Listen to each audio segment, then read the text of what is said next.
TEQ Bardock confirmed next for Global Dokkan.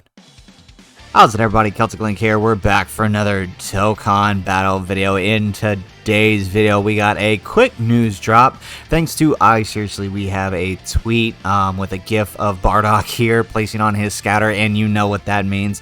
Whenever Seriously tweets out little gifs like this is usually giving Global Dokkan a heads up to what's coming next. And obviously, we know that means that this guy, the TEQ Dokkan Festival Bardock, is coming up next. He's actually a really solid unit, and I think leading into Saiyan Day, he kind of makes the most sense to be the next Dokkan Fest. There's also a few in-game events that kind of led us to believe that this guy is coming, like we are getting the Hidden Potential revamp for the Bardock squad and the Ginyu squad, so I feel like that was kind of the major hint that this was coming, but we now have pretty much 99% confirmation thanks to Seriously here. So let's go ahead. We're going to take a look at what this guy does and what you can expect to see in the coming celebration. It's going to be a very short one, leading really quick into Saiyan Day. So this guy is a Goku's Family or Storied Figures, category key 3 HP attack and defense 170%, plus an additional HP attack and defense 30% for characters who also belong on the Pure Saiyans category. So this is basically every single Goku in the game. It also gives a nice 200% buff for that new STR LR Carnival Goku from the Plan to Eradicate the Saiyans movie. This will be his first 200% outside of his own leader skill. He also covers a lot of other good Goku characters. Like, the team itself is actually pretty solid. If Bardock ends up getting more buffs, he falls under Goku's Family and Storied Figures.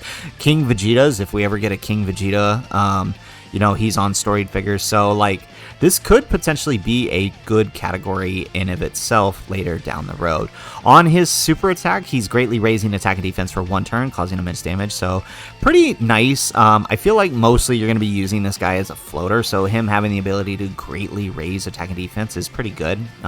He does have an entrance animation that can be activated once only. It randomly changes 1 key sphere of a certain type to Rainbow, so Rainbow Orb Changer, really, really good. He has attack and defense 70% and foresees enemy supers attacks for 5 turns from the startup turn when there's an ally who includes Goku on the team or an enemy who includes the name Frieza at the start of the character's attacking turn. So I think people underestimate how good that 5 turns is. Like, 5 turns is well over 3/4 of most red zone events, right? And if you're running that SCR Carnival Goku on his team, well, now you've got the scatter effect for the rest of the time, right? So really, really solid ability there. Scouting effects are hugely beneficial to just about any team you can throw them onto. It's one of the reasons I tend to run the TEQ Gogeta so much. He also gets key 2 attack and defense 150%, plus an additional attack and defense 40% with each super attack performed. He is effective against all types with 1 or more key spheres obtained. He has an additional attack defense 50% with 2 or more rainbow key sphere obtains, and he gets critical hit with 3 or more rainbow key spheres. When you are effective against all types, the crits isn't necessarily important, so as long as you're getting a minimum of 2 rainbow key spheres, with him being a rainbow orb changer, not that hard to do, you are solid, and he's going to be doing very, very good. He does have an active skill that causes ultimate damage, and all attacks become crits during that turn.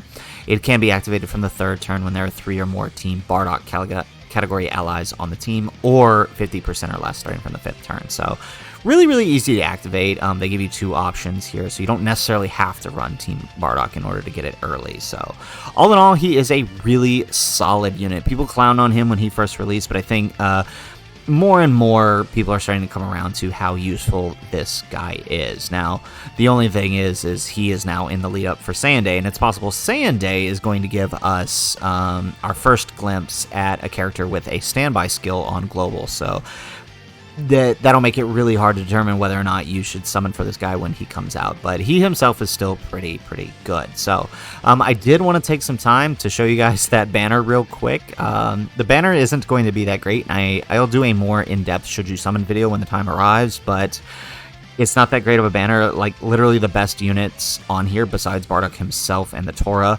are the Broly and the Int Maj Vegeta, and I have a sneaking suspicion they're going to be taken off the banner because more than likely they will return on the Saiyan Day banner. So the banner itself isn't the greatest, so just a heads up there. That being said, the celebration is actually, for the short time that it is actually not too bad, right? You know, you're going to have your special missions, that'll get you like 15 stones. We'll have the Bardock potential campaign that I told you guys about, so 10 stones from there, and then I think a little bit more once the actual campaign begins. Right now we're in the lead up to it. They do renew the restricted event, which means you can get new stones from there. There's the return of the Breaking the Siege event. Now, if you already completed this back during Worldwide with the Goku and the Frieza, unfortunately, you don't get new stones for this. But if you're a newer player that, you know, has started recently, like since 7 year or after Worldwide 2021, right? You're definitely able to take on this event, and I'll probably be putting out a guide for it regardless, for those that haven't completed it yet, because you know, it was kind of hard when it first released, and if you're still building your account, you may have some trouble. So I'm going to show you guys some tricks to taking that down.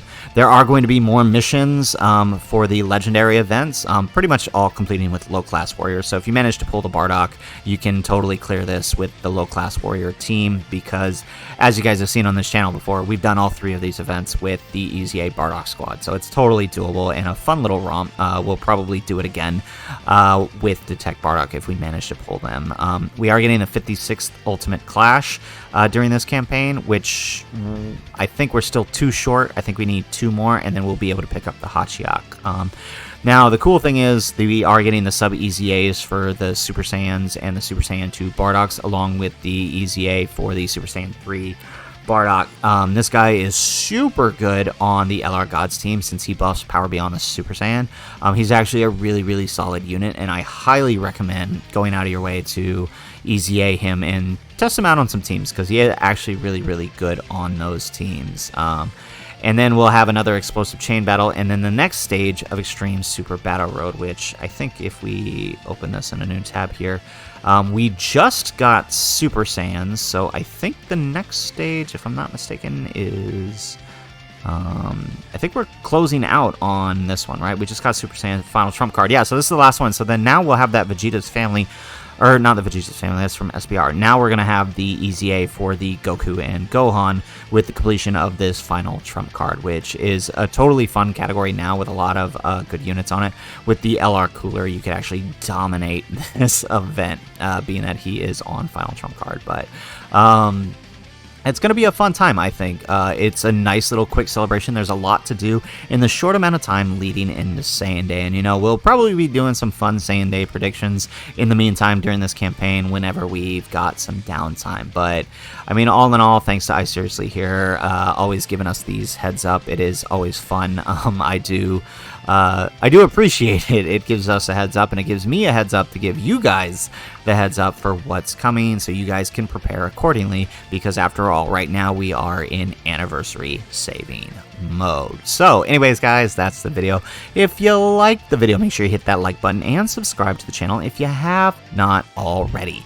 And in the comments down below, let me know, are you excited for TEQ Bardock, or is this one a massive skip for you? Kind of want to see what you guys' thoughts are on this guy.